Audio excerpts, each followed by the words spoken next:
down on a Friday. You can definitely see signs that it was working from the sweating of the line. Very, very humid day today. I'm guessing maybe we got a burned wire. Maybe the compressor's overheated. Open it up and take a look here.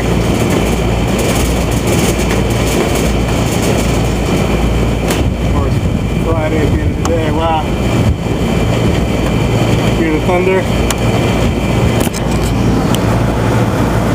So humid and just overcast today.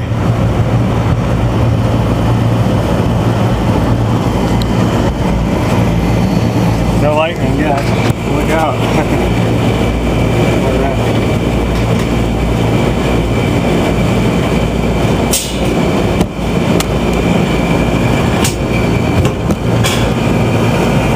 Oh, compressor is running.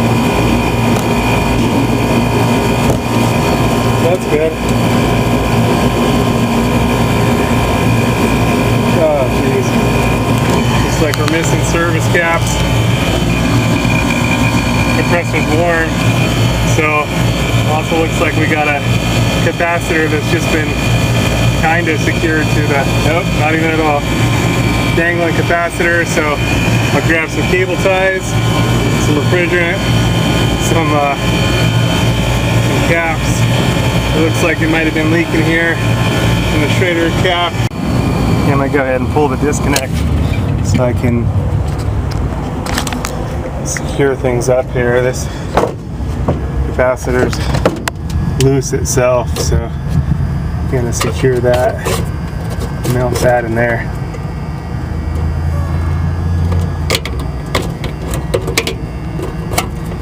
Get that around there. There we go. That's much better. More better, more better. I'll keep that stronger. Okay. Move our hard start kit down here. We can mount the cap right up there. Just widen this hole a little bit, and then I'll go get some cable ties in a second here. Get it done. Okay, just a little AC work on a Friday. Finish off the day here. Keep everything going. Carried everything up on the roof. Got some water. Anything necessary today. Sweat it out.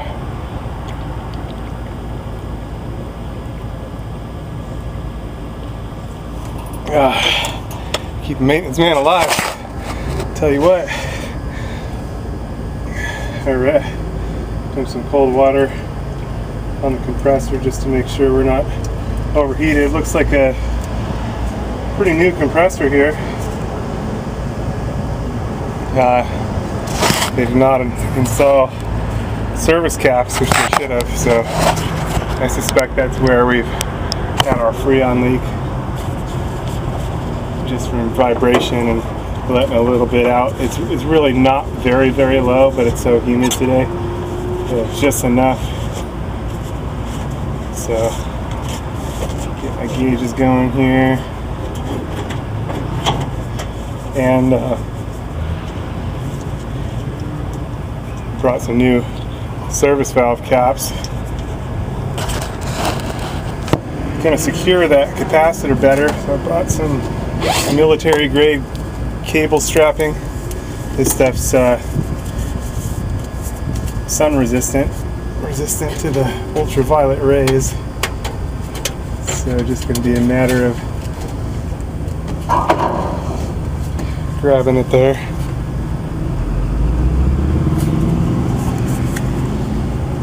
Pull it through here.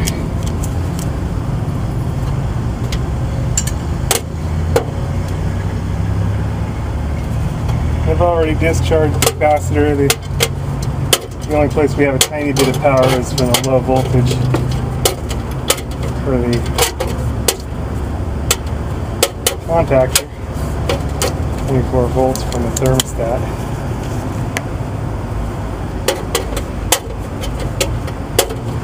So now we'll make a nice comfy place for the capacitor to sit here. Much better than being in a box too. Being in the box can allow it not to shed heat as well. And we do want it to shed heat. It absorbs that heat, the capacitor will go out prematurely.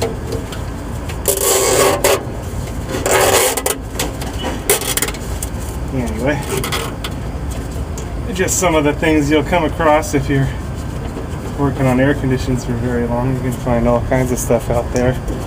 It's good to be ready for it and expect it when you open a lid.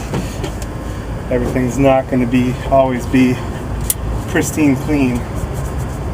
That's why there's a difference between good techs and bad techs. A good tech's going to set things up a little bit nicer.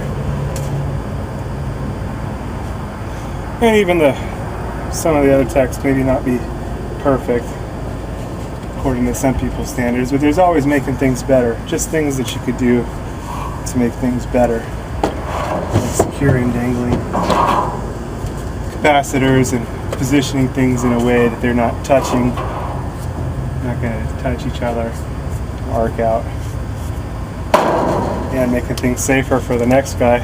Anyway, now this capacitor, will be able to just change it out nice and easy at the point of there. So makes that a little safer. Okay, so now I'm going to charge this puppy up. I'm going to go ahead and fire my gauges up. And got our probes, T1 and T2. T2 is going to go on the high side. About 6 inches from the service valve. Looks good. Down here, and you want to set these vertical. Setting them vertical gives, if you set them horizontal and you have liquid refrigerant or you have, your refrigerant might be on the top side or the bottom side, setting them vertical like this gets a more even temperature of the pipe, so you're getting a more accurate representation there. Getting my hoses set up here. There's my low side, my high side.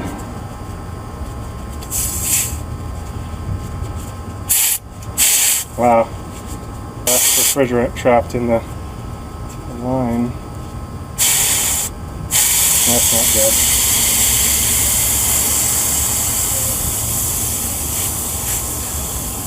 Oh, you know what? My high side gauge broke. That sucks. So I'm just going to not use the high side. I'm going to only use the low side. Jeez, that royally sucks. Okay, well, that explains that.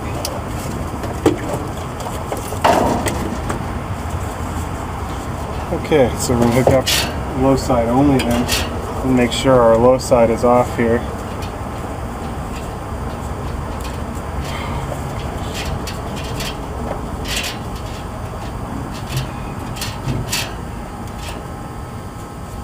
I have to take these apart. Try to peek into the sticker here. Let's see if it's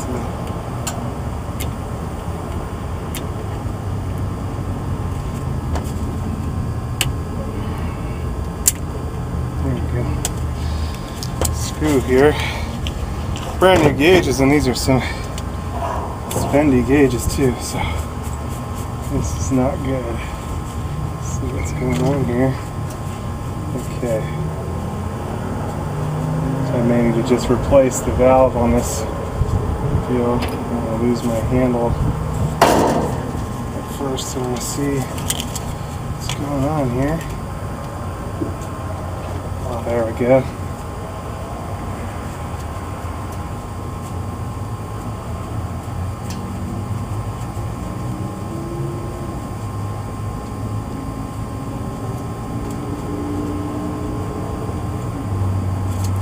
Now at least I can turn the valve off. And maybe that's going to be all it takes here. I'm going to try resetting the It looks like it's just squared out here, so maybe I just need a new deal here. Just going to be a lot gentler with it.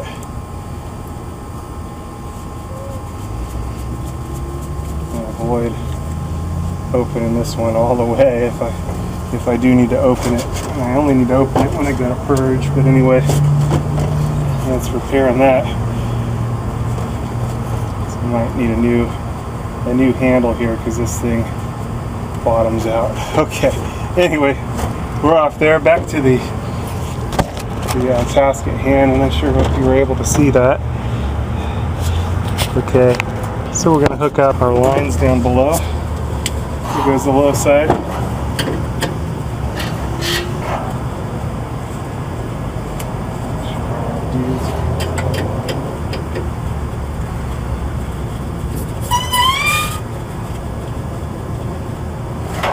Okay, and we'll purge the line.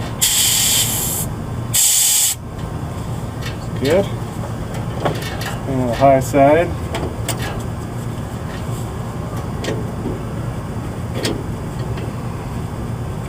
I'm glad I fixed the hand valve.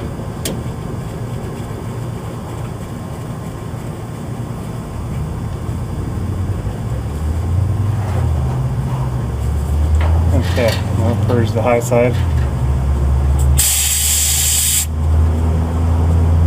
Okay. And now we're going to run our yellow hose up to our can of refrigerant here.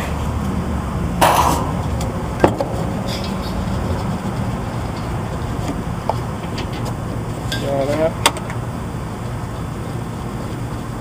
I brought a second jug of water. It's so humid today. Just sweating it out. Sure is a nice day though. Okay, we'll open our can of refrigerant. As you can see, I've got gloves, got safety glasses for eye protection. Now we'll crack the valve. Everything sounds okay, and we're purged. Now it's important that we purge all three lines separately.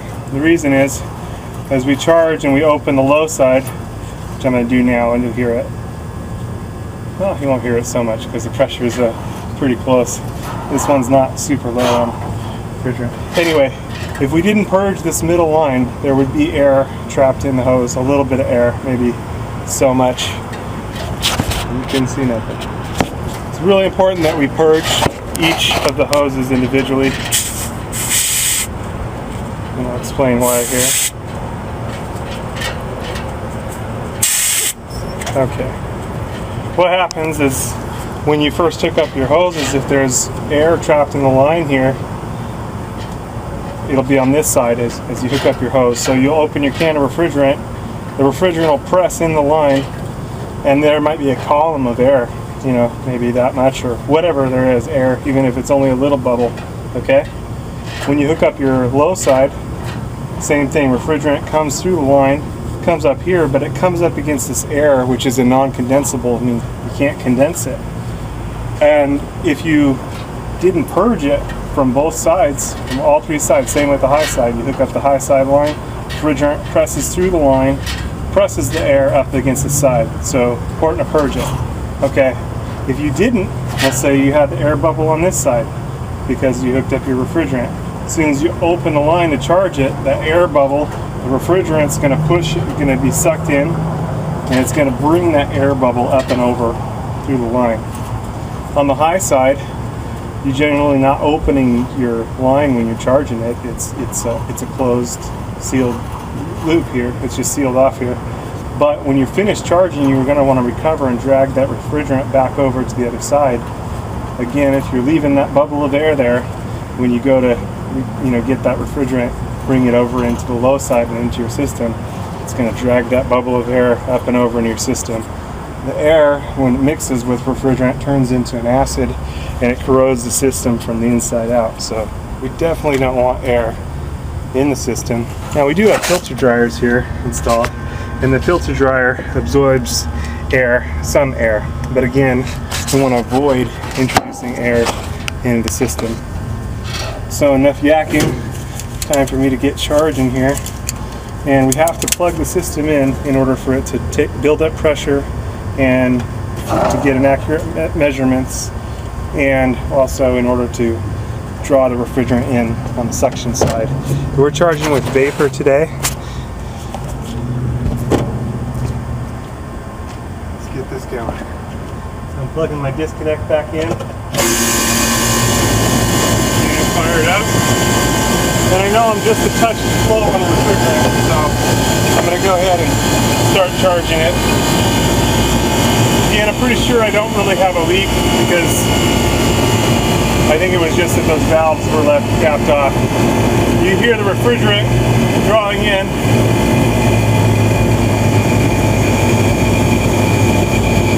I'm going to go ahead and turn it back down. Again, I'm not very, very low. You can see the PSIG, I usually like it around 68, somewhere in there. Our superheat, we're showing 21, that's pretty good. PSI on the high side showing 200, 199, rounding up there.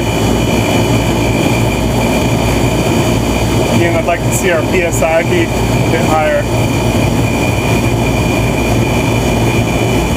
on the low side, so I'm going to go ahead and add some refrigerant. Now when the system first starts up, it'll actually pull in refrigerant faster.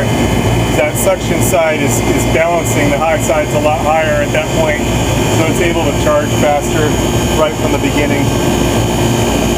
There's definitely a lot of schools of thought on proper charging procedures and what's better and what's exactly more accurate. So you have to take what I say with a grain of salt. You can compare it with other people. It's good to have a group of different teachers and instructors, then you can draw out what's best for your systems. There are definitely different methods of charging. I prefer charging by vapor like I'm doing here. I've got my can of refrigerant upright. Some people like to charge with liquid through the low side by dumping it in. You know, again, there's a lot of different methods out there. And there's some real purists out there that are like, it only has to be this way. And I gotta tell you, there's more than one way to do things with refrigerant and with air conditioning. And I wouldn't be so quick to say another way is wrong. You know, short of introducing air into the system or, you know, doing something absolutely negligent. Yeah, and some refrigerants like R410A, you need to charge it by a liquid because R410A is a blend, and if you try to charge it by vapor, you're not going to get the proper blend of the refrigerants. It'll separate the blend. You know, I'm not a big fan of R410A, you might be able to tell. I don't really like it. I've heard some people talk about if you start to lose a charge, you really have to recover all of the R410A and then start all over because you've lost your blend. Your blend is off. So I definitely like R22 better. I also like MO99. MO99 is a drop-in replacement for R22. Pretty cool. When you recover a system with R22 and charge with MO99, you have to replace the Schrader valves, any of the seals that are made with neoprene. So, you know, your Schrader valve cores and your Schrader valve caps. These little black seals, that one's missing the seal. Gotta make sure the seal's in there when you put your caps in. But that little seal, when the R22 gets to it, it swells up. I've got another cap here, so it'll make sure I've got the O-rings in the caps. Anyway, that seal swells up because it absorbs R22, and with the MO99, once you switch over to it, in the absence of the R22, the seal will start to shrink. So that's why it's important to replace the Schrader valves and the caps. And really, any major deal that you're doing, like if you're had to replace a compressor or replace a filter dryer, you're really going to want to replace your Schrader valves and your Schrader valve caps anyway. But again, it's more important when you're doing the R22 conversion to MO99. Okay, so let's turn this down so we can get a reading of where we're at. You can see our subcool is starting to climb a little bit. That's good. And now you're seeing it bounce back to more accurately where we are. Our PSI has come back more again to where I like it to be, you know, 68, 70, 75, somewhere in there on the low side on the PSI. So we're looking pretty good here. 14 degrees on the subcool. Just by feel, when it's this hot, when it's over 100 degrees outside, this line to the compressor should be nice and cold. And it is. This one's sweating. It's, you know, it's an extremely humid day, as I was telling you earlier. So, oh look, we got a dove just sitting up here on the edge, just chilling, just watching Kung Fu maintenance. You know, seeing what it's all about. Maybe he wishes he could work on air conditions. You know,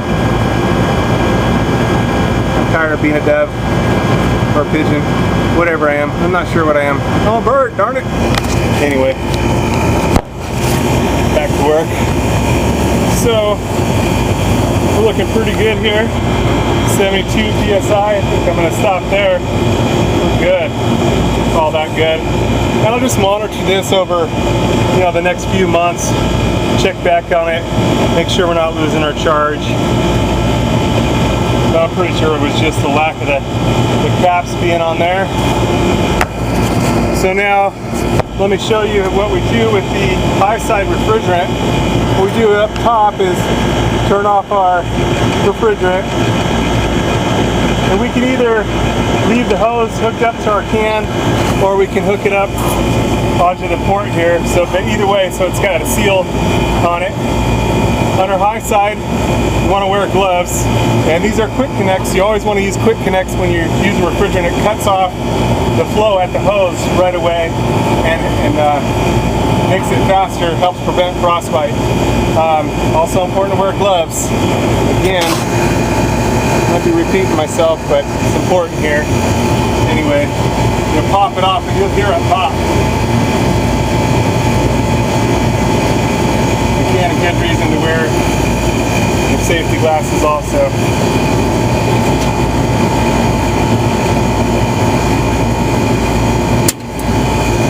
Yeah, hear that? Anyway, making sure our cap's in there. We're going to seal that off. Nice and finger tight. As finger tight as you can get it. Okay, that's good. Okay, so now we've got all this refrigerant trapped in the line, and our quick connect has cut it off, as you saw. What we need to do is drag this over into the system. So what we're going to do is we're going to open our line here, and we're just going to meter it in.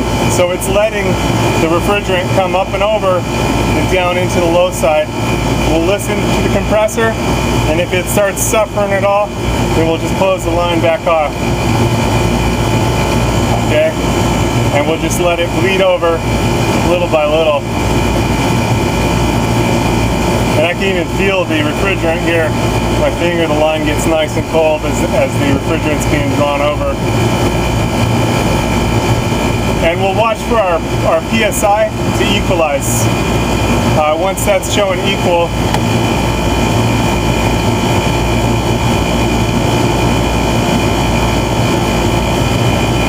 then we know that we're ready.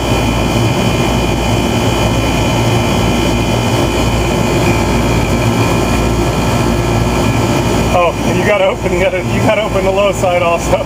Sorry. So now you can see how they're starting to drag over. So once our pressures show equal, then we know that we're ready. So now we're drawing all that refrigerant over, and we're ready there. So we can shut off the high side, shut off the low side, and now we're ready to disconnect our low side hose. Same thing, wearing gloves, using quick connects, listen for anything funky here. Okay, we're good there. Straighter valve with our O-ring in the top. Finger tight as we can get.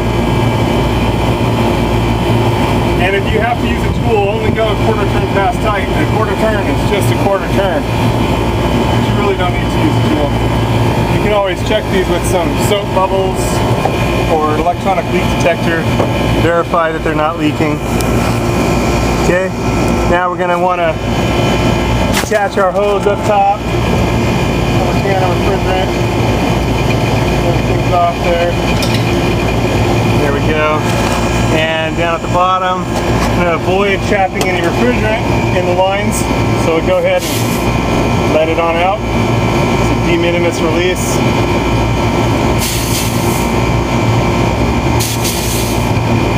And we're good to go.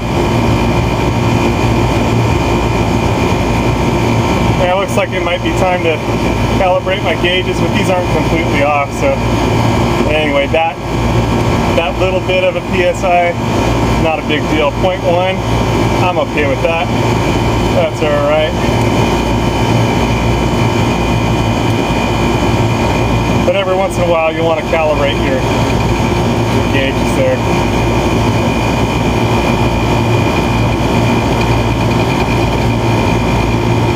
See our calibrate buttons here. That's another story for another day. Anyway, we're good to go there. 1AC back in business, keeping things nice and chilly. Happy Friday.